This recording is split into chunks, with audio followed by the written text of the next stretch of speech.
Guys, ayan, tapos na siya. O, di ba nga? Para kang nasa ano lang. Di ba kita? O, di ba nga, guys? So, let's eat! Tadakimasu! Siyempre, ito na yung kanin mo, Keme.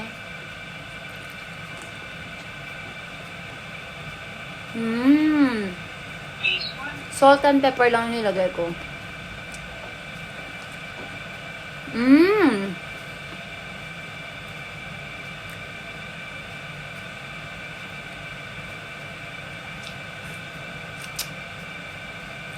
Ang lasa niya, guys.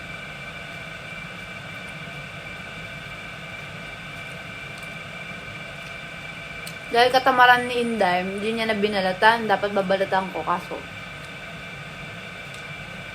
Okay na yan. Ngayon, magbabalat tayo ng bongga.